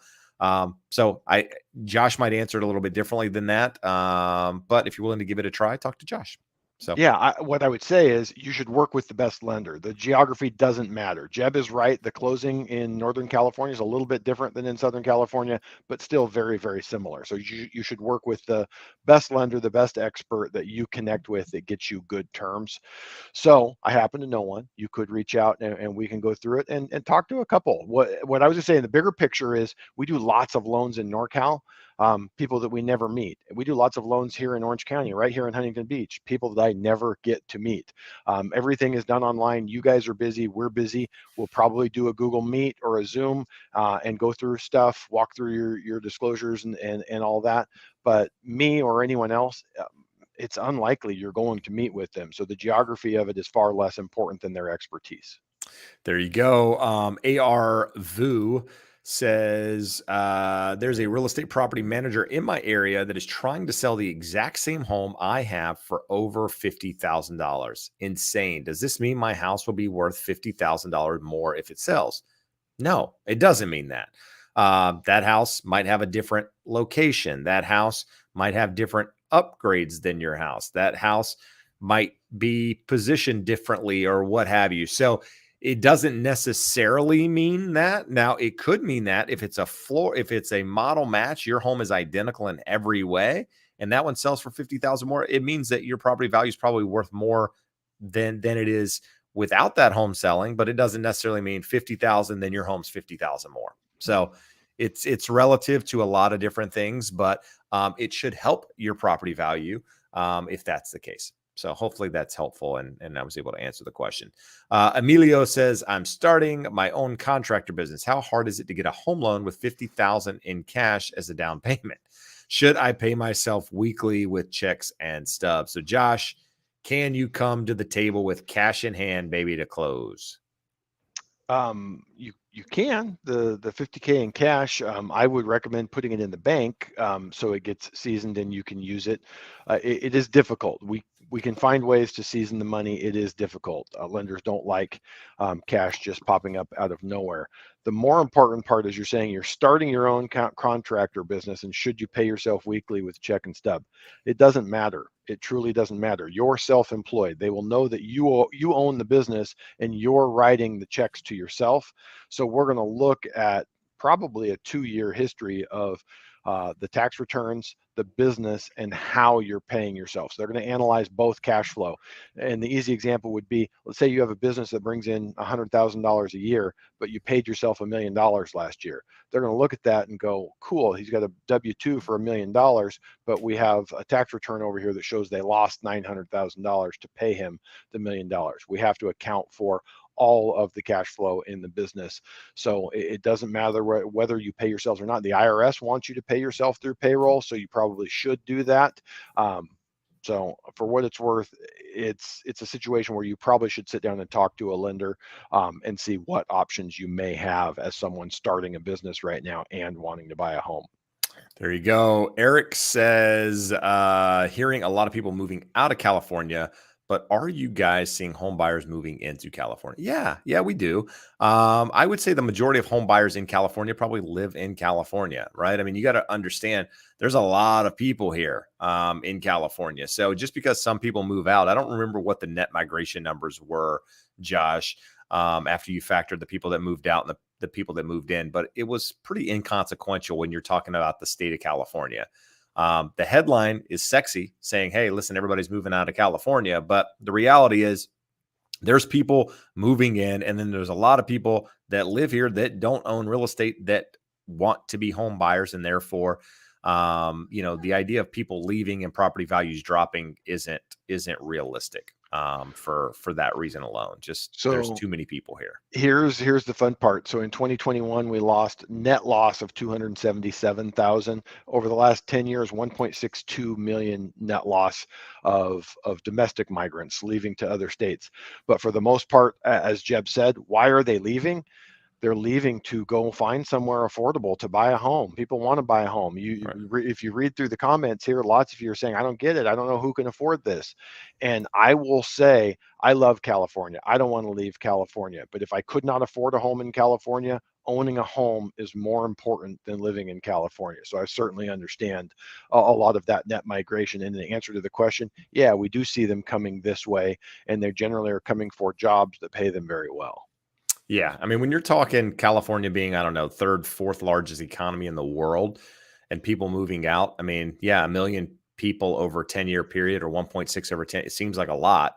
But hell, I wish you could, I mean, it would be great if you could double, triple those numbers. You'd still have too many people here. I mean, it's insane. If you don't, I mean, every major market deals with people and what have you, but it's fortunately I don't have to drive on the freeway quite as much. But when I go up to LA and this sort of thing, it's amazing how many people are on the road at the same time, and it doesn't matter what time of day. It's just, people are happy to see people leave to some extent because of how crazy it is. Let's see. Al Buddy had a question for you, Josh. If you co-sign on a mortgage for a family member who makes all the payments from their bank account, does that hurt your ability to buy another property for yourself in the future? Future is a vague idea, so we got to talk about when in the future. It will hurt you for the first 12 months because you have to be able to show 12 months cancel checks that the other person made payment. So it's actually a little bit more than 12 months because they're not going to have a payment the first month. But as long as they make timely payments and as long as they keep proof of it, you want to show that they're making it from an account separate from you. I've had situations where people come back and go, okay, here's the proof that they make the payment. And like, your name is on the account with them. That was made from a joint account. So as long as you have all the faith in the world that they're going to make their payments on time and that they're going to make them from an account separate from yours, and they're going to give you those records when it comes time for you to qualify, it won't cause a problem. But don't do it thinking you're going to be able to go 3, 4, 5 months later and buy a home unless you can qualify with both payments. There you go. Remember, guys, if you're asking a question, put question before it. It helps us be able to pick these out. When you've got, a couple hundred comments coming in, it's a little more difficult to find them in the sea of comments. So, Josh, we got a statement here. A severe recession is the quickest way to fix the lack of supply. So, when we've seen recessions in the past, historically speaking, what have we seen home values do? Do we see a lot of homes come to the market? Well, here, I had the same response to you when I saw the question, but you're saying lack of supply. What we didn't look at, does it bring more homes to the market? Unlikely, because if we had an increase in supply without an increase in demand, which in a recession, there shouldn't be an increase in demand. So there's unlikely to bring an increase of supply because what we've seen in past recessions, other than recession in 2007, 2008, caused by real estate and mortgage, it has little correlation to housing. Doesn't impact But housing let's talk prices. about the idea, because this is something that's a lot of people want to say. Like, the recession comes, people get laid off, they can't afford to make their housing payment, therefore they have to sell. That's what people say on my channel. And I say, okay, let's take that idea and have a conversation around it and say, who gets affected during a recession? Who are the people that are most affected? And let's take into account, when we answer this question, we're at the best unemployment numbers we've seen in a very, very long time. We're almost pre-pandemic at this point. There's multiple places out there still looking for employment. So everywhere you go, these people are still looking for jobs. And this one always bothers me because, when somebody gets laid off from their job, they say, well, I was laid off. Okay, well, go get another job. Like, there's jobs out there. You might not get the job you want, but there's a job out there. And so my question is, do those people just stop looking for work when they get laid off and say, I've got to sell everything? I don't know. I mean, the logical, part of my brain says, no, you just do what you need to do in order to make the payment on your fixed mortgage. It's at 2.5% or 3%. And you keep your house, because otherwise you got to go pay and rent something that's likely increasing in value or has increased in value since you got your home. But I think it's something to throw out there and have a conversation about, Josh. Yeah, I don't think it's going to happen. It's happened before, but again, when the recession was caused by housing and real estate, so we will see. Each recession is different. Most people are not projecting that this is going to be a particularly deep or brutal recession. The last one was referred to as the Great Recession, which was brought on by housing and mortgage finance. So we'll see. I don't think it's likely to impact home supply or home values in a great way. No, but I mean, I'm actually asking you a question. Who gets affected during the recession? Is it everyone? No, it's generally the people on the low end. Okay, so that is what I think too. It's typically the people that are at the lower end of the scale get affected the most. And that's not a good thing, right? Because we've already got this disparity between the wealth, the wealthy, the have and have nots, if you will, or whatever you want to reference it as. It just creates a wider gap. So those that own property, right, are going to fare pretty well. And those at the lower end, which typically those are people that aren't homeowners, those get affected the most. And that doesn't necessarily mean there's more supply. It just means the people that don't own homes, the gap widens for them to be able to buy a property. Maybe not. I don't know. It's an interesting question, if nothing else. So Josh, do you have any thoughts on Dave Ramsey's baby steps specific to home buying? Choose my words wisely. No, Dave Ramsey is it's a calculated, thoughtful entertainment plan for people who don't have a lot of discipline and common sense when it comes to just economics. So, and when we look at it, and I say that, that's a lot of people in the country. We do a terrible job in junior high, high school, college of educating people on how to manage their personal finances. A lot of what he says is incredibly basic. A lot of what he says is untrue. He'll tell you you don't need a credit score, and then he'll refer you to Churchill Mortgage, who will do a manual underwrite with no credit score and charge you a higher interest rate on your 15-year mortgage that you put 20% down on. So it's very basic, and it will limit you. It can limit you. It can prevent you from getting in trouble, but it can also limit your success over the long haul. So it's not something you sit here and say, hey, he's just putting people in bad situations. It's just not the optimal advice for everyone. If you notice the people that are calling into the show, hey, I was $70,000 in debt, I cut up all my credit cards on air, yay, those people need Dave Ramsey. Most people don't. There you go. I follow. I agree with Josh. I mean, he's got some sound advice, but I think he is very risk averse in the sense that he believes that everybody's got to have 20% down and whatever else. And I don't agree with a lot of what he says there. Yeah, those things are nice to have, but it's not mandatory and be able to do it. And understand when he refers you to a mortgage or a real estate agent, there's also something he gets out of that, people.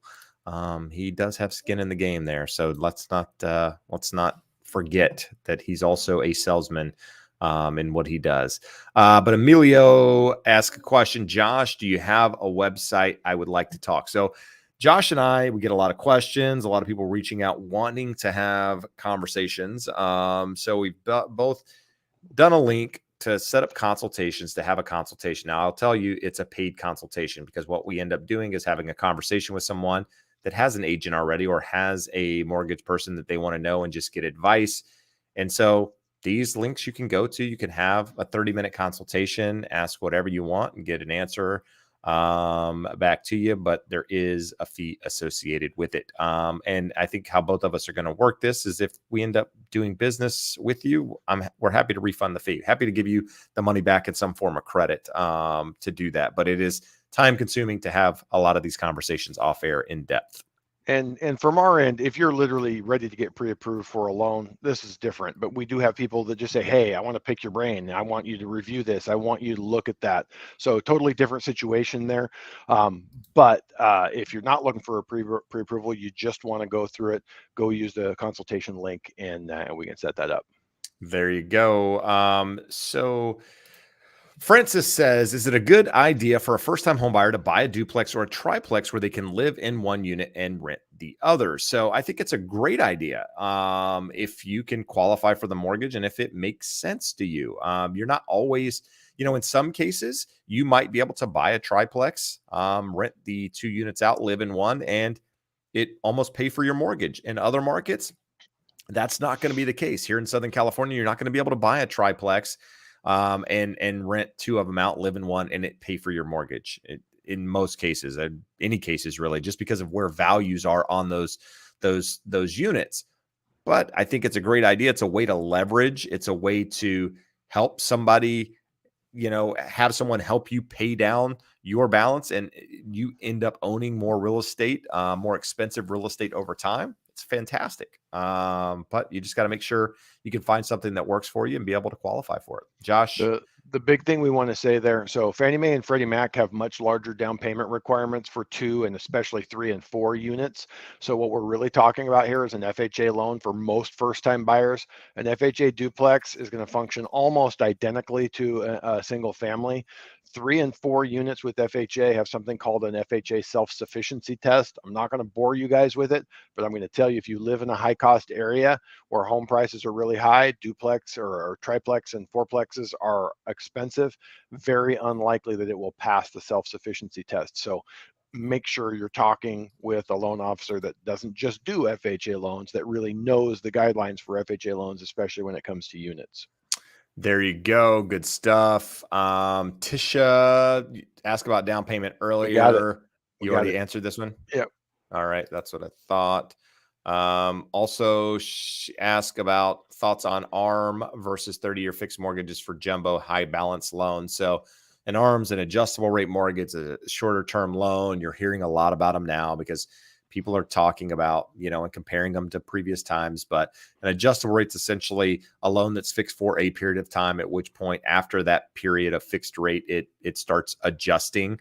And so Josh, typically means a better interest rate, a little lower interest rate in many cases. I've done a video where I've talked about the pros and cons of ARM loans. So maybe go back and check that out and watch it, because I talk about when it's a good idea to use it, when it's not. But Josh, anything you want to add on that one? My best priced lender on these on jumbo ARMs is 0.75% better on a 7-year ARM and 0.6% better on a 10-year ARM versus a 30. There's no world in which I would do a 30 right now in this market. Rates are going to go lower in the next 2 to 5 years. You're going to have an opportunity. We've talked about this before. 10-year in home average tenure is like 11 years right now, and that usually includes 1 to 2 refinances during that timeline. So 7 to 10 years of fixed rate with caps on the adjustments on that are going to give you plenty of protection that you will enjoy a big savings over the long haul. So I would absolutely go that route. There you go. Let's see. So Tai Su says, do interest rates for investment properties always, well, let's ask it like she actually typed it. Does interest rate for investment property always higher than for primary residence? That didn't make any sense either. Are interest rates on investment properties higher than primaries, Josh? Yes. And what should you be expecting? How much higher? There's a greater level of risk. So it depends on your down payment. Again, you can be a single family, you can put as little as 15% down. Others are going to require a minimum of 25% down. But if you're putting one of those minimum downs, it's going to be a couple points, more than a couple points. So it varies. It's very hard to give you an answer because it's a matrix. It varies by credit score. The lower the credit score, the higher the hit, the higher the loan to value, the less money you put down. So you want to put more money down, have a higher credit score and get that down. But you're looking anywhere from 1.5 to 3.5 points if you had bad credit and we're putting minimum down. All right. I like it. Josh, let's see here. We answered that one. Miko has been unemployed for over a year, just started working again. How strict are lenders when there's a gap in work history? So this case, it's been a year. So what are lenders looking for? So it depends on the program. And this is one of the strange cases where FHA is the more restrictive. If you've had a gap of more than 6 months, FHA wants you back on the job for 6 months. So that's probably not going to be your best option. Freddie Mac has a little bit more strict requirements. Fannie Mae doesn't actually have a number. As long as you're going back to a salaried job or a full-time hourly job, we just can't have variable income and that type of stuff. So you're probably looking at needing to go with Fannie Mae. And if you've been on the job for 2, 3, 4 months, or we have a really good explanation for the time out of work, that would be better. And we may need to go back and build a 2-year work history prior to the gap. So on the loan application, we always have to have a full 2-year work history. So if you have a 1.5 year gap, we may need to go back 2 years before that and then add the 2, 3 months on the current job. All right, here's a good question. But before we do it, I'm going to ask a favor once again for you guys to hit that thumbs up. Follow myself on social media. Instagram, not really on TikTok these days. Hope to be soon, though. I'm going to start doing some more shorter form content because I think it is helpful. It's useful. It's easier to digest in some of this stuff. But also the Educated Home Buyer, you can check us out. Listen to podcasts there, different from the show, deep dive. If anybody's listened to the podcast, maybe put in the comments what you think. You could tell us we suck if you think it sucks. If you think it's good, let us know. Just looking for honest feedback. Honestly, that's really what we'd like to hear. This And is the best place for it.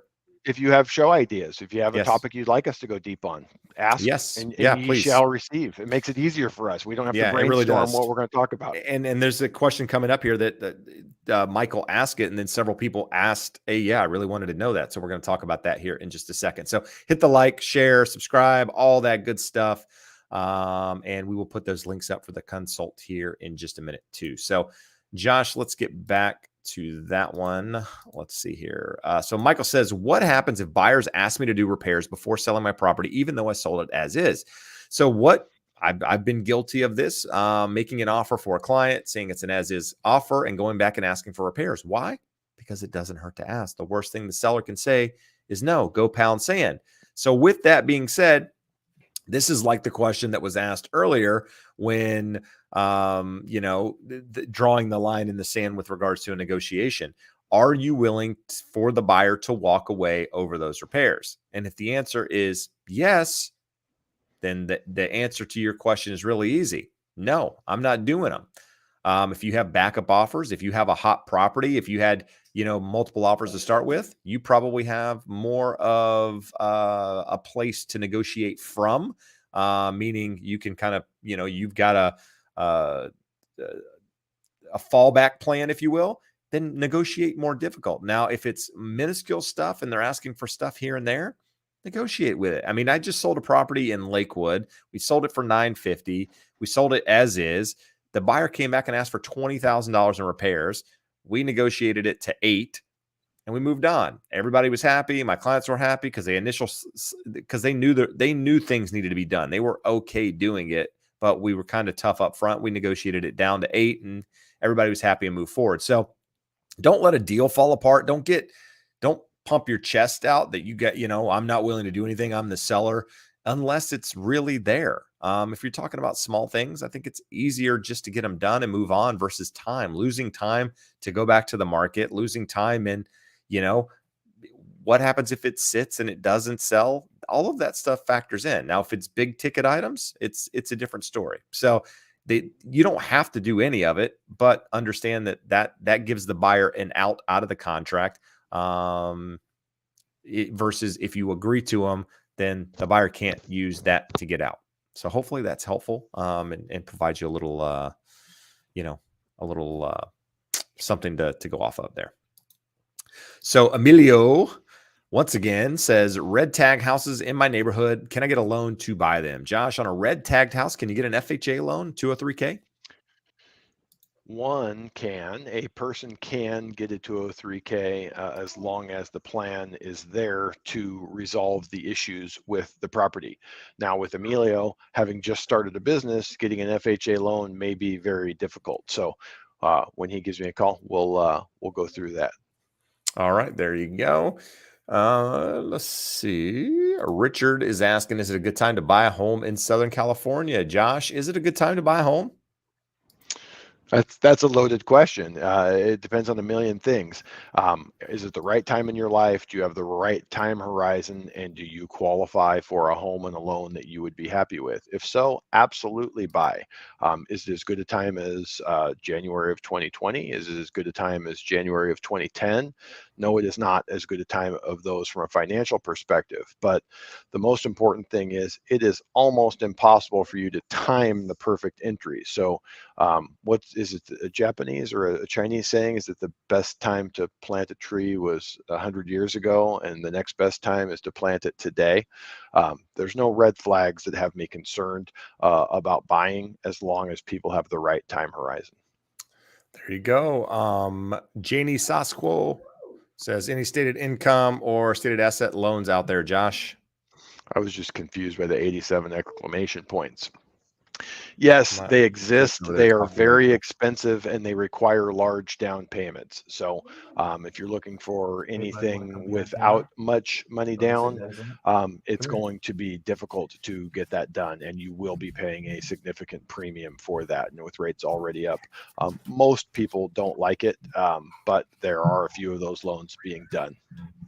All right, good stuff. So we got a helper here. He's going to help us out. He's probably going to cough into this thing at some point and, you know, infect the world with monkeypox. Nope. I thought my medicine. Oh, he took his medicine, so He we're took his good. monkeypox meds, all Yeah. good.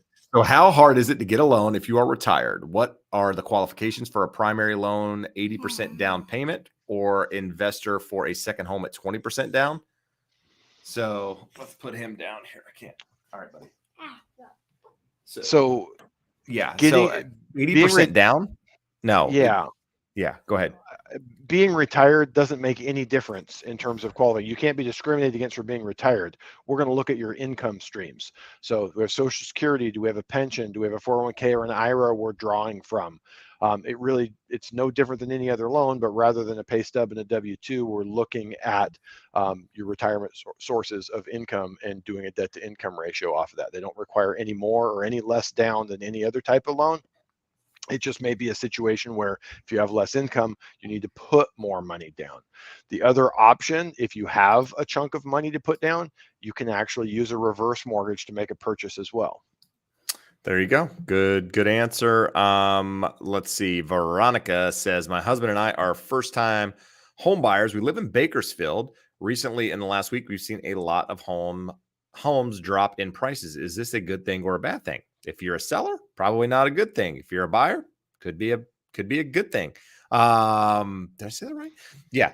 It's good for buyers, less advantageous for sellers. So the question is, Bakersfield is one of those markets where homes have been more affordable because, you know, the values are less there. It costs less to buy a house. And so you've seen a lot of people move out to those areas. Because of that, you've seen sellers know, you know, they know that people are coming to their market because of that. And they've been able to jack the prices up just like everywhere else. So a lot of these sellers have been unrealistic. Homes are sitting on the market a little bit longer. They're having to come down, you know, back to reality. So I think it could be a good thing if you're a buyer, but just like we answered the question earlier, is it the right time of your life to buy? Do you have that longer term time horizon? Do you have money in the bank? Are you buying for the right reasons? These are all things you need to think about. And if you are, then it's a good opportunity to maybe get in the market, whereas 6 months ago, you couldn't get in the market. But if the idea is that, hey, I'm going to buy this house for, you know, whatever, and then sell it in 2 years, I would tell you to hold off on doing that. You know, picking the tops and bottoms in the market, like Josh said, is very difficult. And now is probably more difficult than any time you've seen in the past, just because, you know, the saying is the markets can remain irrational longer than you can stay solvent. And that is what can happen on either side, right? So, you know, interest rates have gone up. They've been irrational. Home prices have gone up. They've been irrational.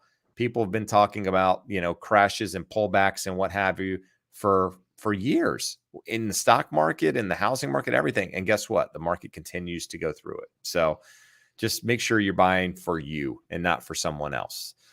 Edgar says, want to give a shout out. We've been working with a builder in Texas since September, and watching your content through the process helped and gave me a lot of peace of mind. We close in 2 weeks. So congrats, Edgar. That's awesome, dude. That's why we do this stuff. So,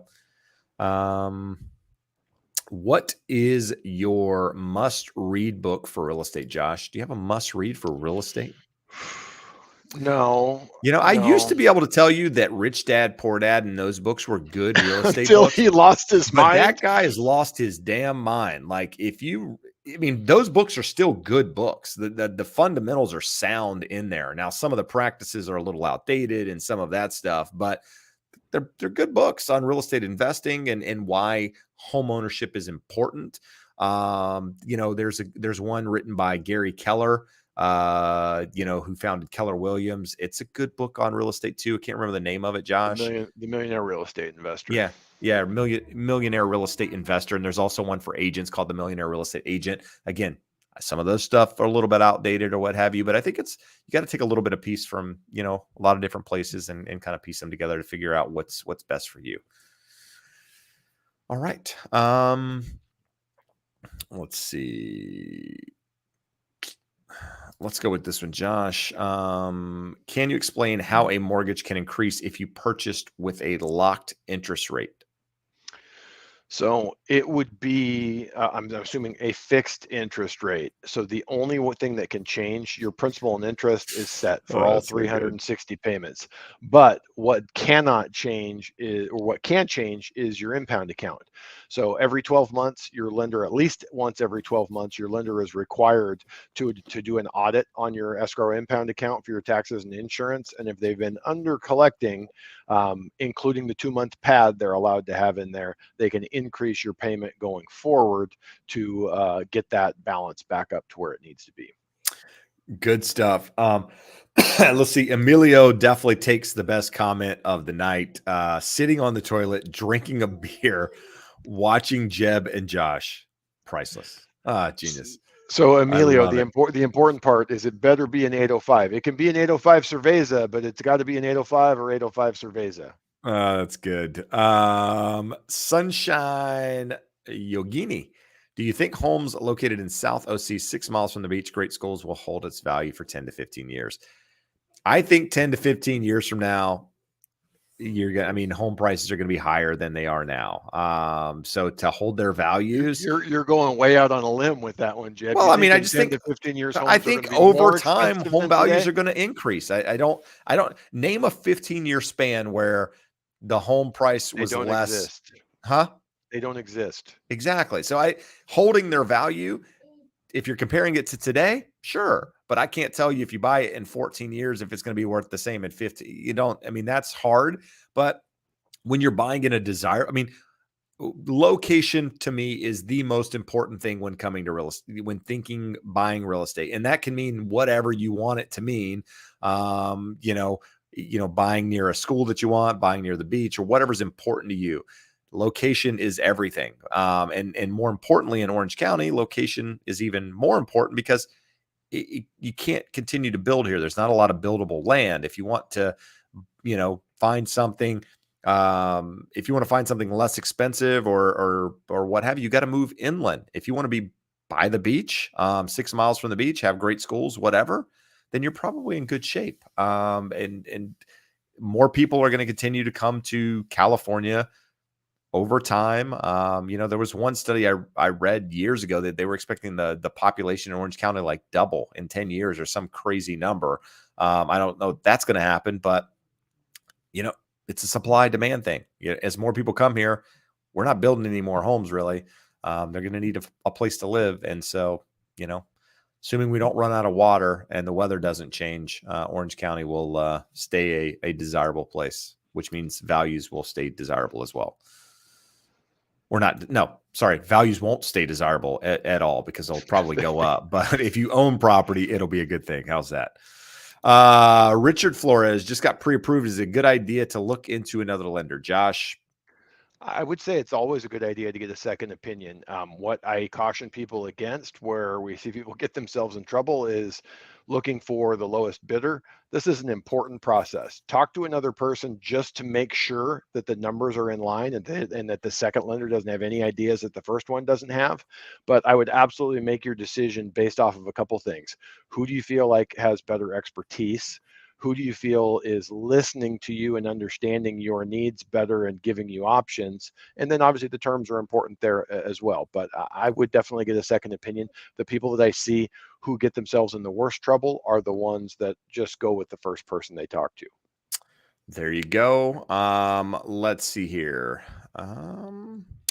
Think we got a couple more we'll knock out here. So Emmy says, should I wait till the market drops more to purchase a second home? I plan on renting out my current property. Thank you. So Josh, there's a lot of people at the moment thinking, hey, should I just wait until property values drop a little bit more? I had a conversation today with a past client. So they've already dropped. They need to drop more. Yeah. Should I wait? Should I wait? Should I wait? That's what I need to know. Should I wait, Josh, until rates improve and property values drop? So let's go back to the beginning of the show, what we talked about. A decelerating market is not a dropping market. So not sure where you're at, Emmy, but we could look at the data. If you send us the city, we'll be happy to dig it out and go through everything we can. It's possible that there are markets around the country that are dropping. We are not seeing it. We are definitely seeing the pace of appreciation slow considerably. So we've gone through, if you weren't here at the beginning of the show, I will go back to the beginning and put it on 2x speed and go fast through it to the questions where we really went in depth on this. I don't believe we're going to see a drop in home prices. I absolutely believe that we're not going to see the crazy appreciation we've seen. It's going to moderate, and it wouldn't be unheard of that we would have a number of years with lower than trend appreciation. So we said for 76 years, we've had like 4.8% appreciation. Would it be surprising that we had 8 or 10 years where we only had 3% appreciation after having a couple years of double-digit appreciation? That's not unheard of. I don't know that you can really time the entry to the market. You're in a unique situation in that you're not a first-time buyer at risk of getting locked out of the market. You own a home. So you're just saying, hey, I want to rent this home and go buy another home. If the time is right in your life to move to a bigger home, a smaller home, a home closer to family, closer to school, closer to job, whatever that may be, I wouldn't hesitate to do it. There you go. So we're hour 57 in. I want to ask a favor once again. We're at that point where I say, will you hit the thumbs up, share it with a friend, subscribe to the channel, whatever it is, and show some support here. Many of you guys are watching the show, looking for a lender, looking for a real estate agent. There's a scroll across the bottom of the screen there. You can get connected with someone, an expert that Josh and I know, guide you through the process, take great care of you. Many of you guys have done that and reached out and given us thanks and gratitude and all of that for doing it. So I'm happy that we've been able to help, but want to help more. So use that link and we could definitely make that connection.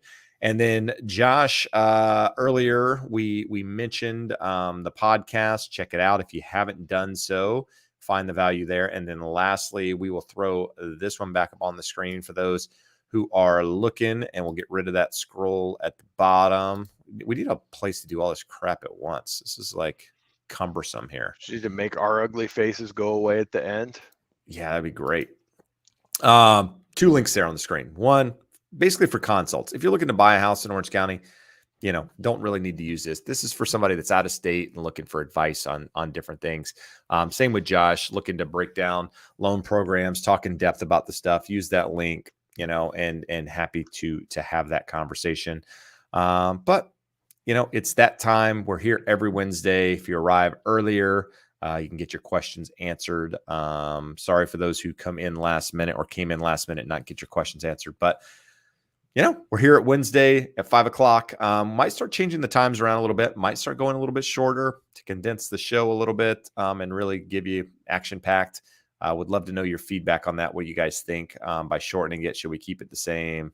All of that. Love the feedback. Love you guys being here. Josh, anything you want to add before we get out of here?